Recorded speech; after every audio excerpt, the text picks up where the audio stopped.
All right, hey, what's happening? Welcome to what I assume to be your third screencast of mine this week, and I'm sorry for that. Early on, though, it's important that you get a sense of where I'm coming from with just about everything, and so hence multiple screencasts. And I will try to somewhat limit my screencast output in future weeks, but some weeks are just going to be heavier than others in terms of me delivering content to you in various different ways. And one of the ways that my past students have said is an effective one is what you're looking at right here, namely my screencast. So let's get into week one. I assume you've watched the other two already. If you haven't, it's probably not a bad idea to watch those first before this one, just to get a little more acclimated with sort of what this class is going to be about and what to expect out of me, out of my preferences for writing, those sorts of things. So this is going to be one of those annoying ones where I just kind of talk over what I'm looking at. I don't really care for those, but I think it's important to read this stuff and also to kind of hear it out loud. We have different learning styles, of course, and I try to hit as many of them as I can. So first and foremost, I've said it in other screencasts, but welcome. I'm very happy to be working with you, and I look forward to our time together. More importantly, and usually I put things in pink or some other bright color when they're very important, don't let this agenda or any others that you see overwhelm you. I really try to cultivate a nice rhythm or routine in my classes so that it lessens confusion as to what's due when and what's expected of you and when it's expected of you. So I hope that you have the similar experience as previous students of mine in terms of getting into the swing of things. It's not going to be a perfect first week. I know that, and you probably get a sense that that's the case as well. And I'm okay with that. That's okay. But if we're still having problems with what's due when come, a few weeks down the road, then we will have to have a slightly more serious conversation. But let's see how you do with this first week. I'm very optimistic that you're going to do great. So let's see. You, like I said, watch these screencasts. Welcome to College Comp and my guide to writing. It's going to save both of us a lot of time if you especially check out this one, although you should watch them both. Now, my wife is texting me and I told her not to. Let's see. Our semester-long course calendar. I'm going to basically click through some of these links for you, and they're probably going to be in 100%, so they're going to be a little tougher to see, especially if you're watching this on a little screen. Let's see if I can turn this up a little bit to 150. Okay, so that might even be too big. So this is already up to date with what is due when. Print this off, hang it somewhere where you look at things, I guess, if you want to keep track of it. You can always look over here and see these dates. Put them in the calendar of your phone. Keep them nearby. The dates will be in Blackboard very soon. As of this recording, they aren't, so I don't want to act like they're in there yet, but by the time you watch this, they will be in. The due dates will be in Blackboard, and also they'll be all over the materials that we work on. Also available is a link to each and every agenda within this master calendar. And this is very hard work for me. I tend to work a few weeks ahead. I'm not quite there yet just because of Blackboard and because I'm pretty busy on committees this school year, but I'm not going to let that get in the way of my work for you and our work together.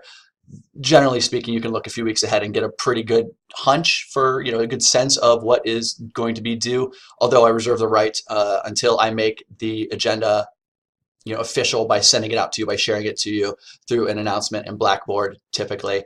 We'll see how those, I'm hearing very bad things about announcements in Blackboard, so I may figure out another way to do so. But there'll be an event where I share the agenda with you in a sort of an official capacity. It'll usually be on a Thursday or a Friday, and from that point, you can consider everything to be sort of canonical, and you can work from that agenda. But I work on them enough in between semesters that you can get a sense of what's due. I just may tweak things here or there. So go ahead, check it out. I don't know what your mileage is on the Stark State email, but I want you to use it. I want you to make it sort of a part of your life, because Blackboard, from what, again, I've not worked with Blackboard in an official capacity yet. I've looked at pilots. I've talked with lots of my colleagues who have used it. And it seems like the messaging system is pretty drab. So I'm going to steer us away from that altogether. Do not use Blackboard. You can use it in other classes, and some professors, they want you to use it exclusively. I am sort of the opposite of that professor. I want you to use it non-exclusively, which is to say not at all. So make sure you check out your email account. I'm assuming you have some sort of orientation with how to access and how to navigate all that stuff. Okay, so share your Google Drive folder with me. I never know how long I should be speaking to the Google Drive setup aspects of this first week.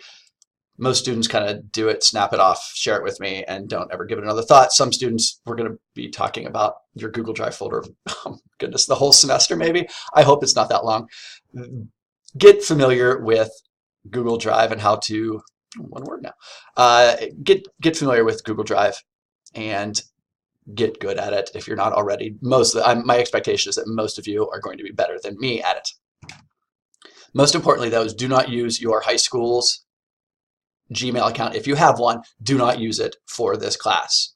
So if you have a, whatever it is, Massillon Schools or Manchester Schools or Drake.org, .edu, whatever, do not use those accounts. So go to your I really don't care which, your Stark State email or your personal Gmail account. I do not care which. I will say though, if you use your Stark State email, and I hope you will, it's there's plenty of functionality through Google Docs. That way, there's even a little more academic support than just the normal sort of pedestrian accounts that I have to use, because Stark State won't give me a Gmail account of my own. I have to use Microsoft Outlook. What a headache for me, but you don't have to care about that. In fact, you don't have to care about any of my problems. But if you do use your Stark State email, you'll be responsible for changing the permissions on a couple of documents, usually during peer review. You have to change them to anyone instead of the groups that Stark State sets up for you. I'll help you with this. There's links to how to course correct on this.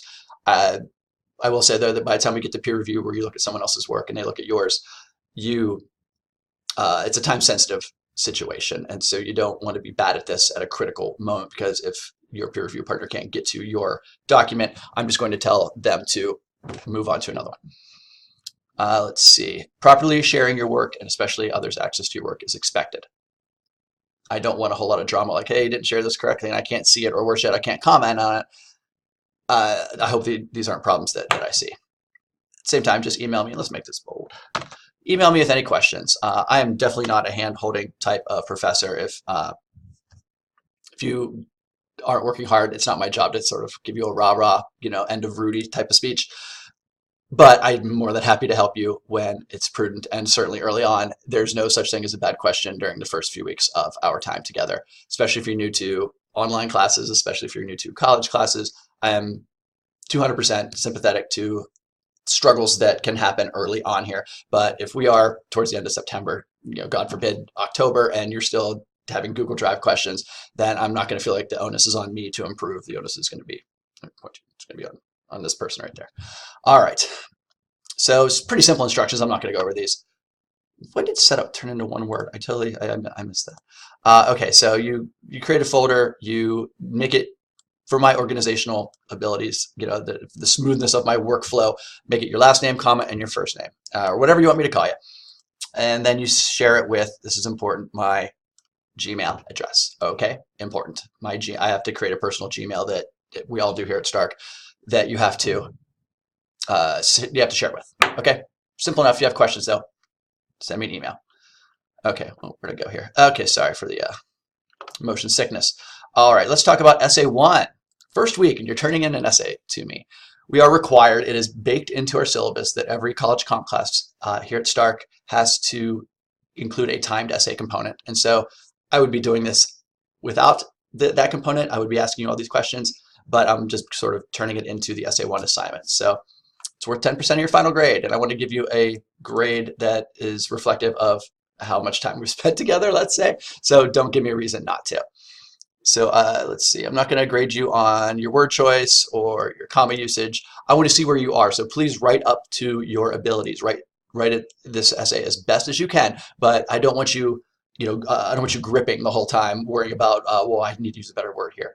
That's not what I'm looking for. I'm looking for where you're at right now. This is kind of a diagnostic essay. If you ever have like the check engine light turn on in your car, and Lord knows that's happened to me over the years, well, what do? You take it to an AutoZone or wherever, and they plug in a diagnostic tool, right, to see what's going on under the hood. This is what this essay is doing. I'm seeing what's going on under your writerly hood, if I can keep this terrible metaphor going. So I would like to see you get practice with APA, Google Docs, and using templates. So this is a great opportunity to show me that you can do all three of those things. So I'm not going to say much more about them. I want to see where you're at. Again, diagnostic. So these questions are open-ended in nature. You don't have to follow anything specific in here, but I want you to basically tell me 5 stories. Okay, one from your personal life, and you can choose any story that you want. It can be a huge, momentous, I remember right where I was when it happened sort of story. It can be something small or profound or mundane or somewhere in between. Okay, a story about something that happened to you that you think is worth telling, is specifically telling me, and why you think it's worth telling. Okay, a question from your academic life, and this story almost needs to be written from a teacher's perspective. What would your favorite teacher say about you, or what would your least favorite teacher say about you? What sort of stories would they tell? What sort of snapshots would they provide me with if I were to ask them? Okay, this is always my favorite one to read. Your cultural life.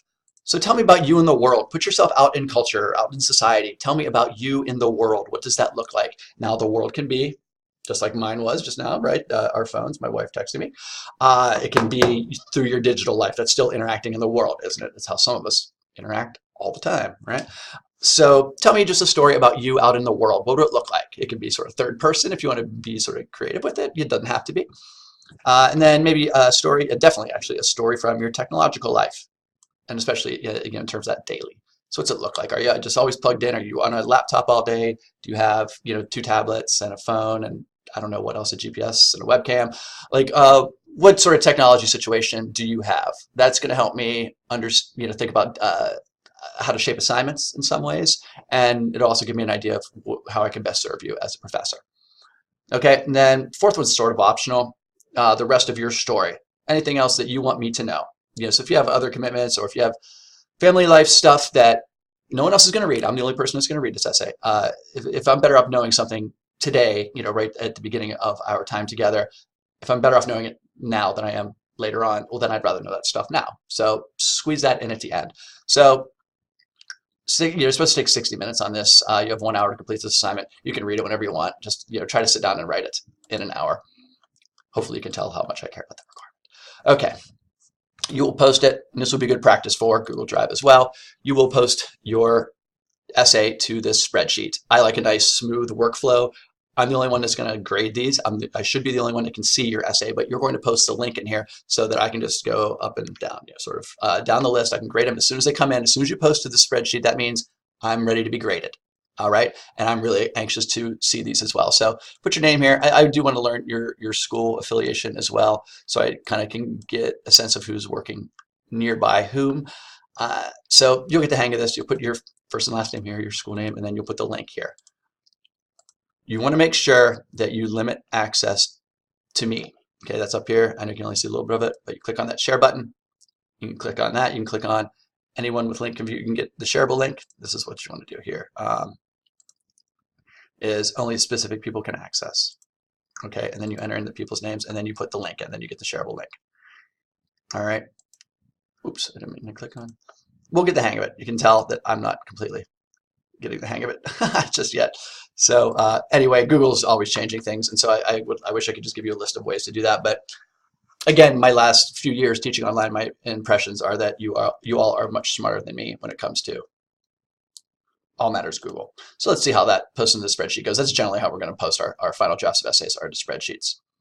Okay, there's going to be another form that you fill out that everyone's going to look at, and that's going to be sort of your personal sharing of your intro. It's sort of a get to know you type activity. I'm not quite done with mine yet, so I'm not going to click on it, but you'll be able to see mine. I like to tweak mine quite a bit. I think I'm gonna make a video. I think I'm gonna make a screencast about my personal intro as well, just so you get you can maybe have a audio component that accompanies the video one, or the I guess the visual one. So you have 2 chapters to read in your textbook. I say right over here, I don't teach too much from the textbook, but if you don't expose yourself to the ideas that are in our textbook, that lack of exposure is going to manifest itself in your writing. You don't want that to happen. Okay, your APA this semester, let me get big for the rest of this. Your APA this semester, like it or not, like it or leave it, you can't leave it. So just come to grips with it. Take a look around Blackboard. My use of Blackboard is still kind of TBD.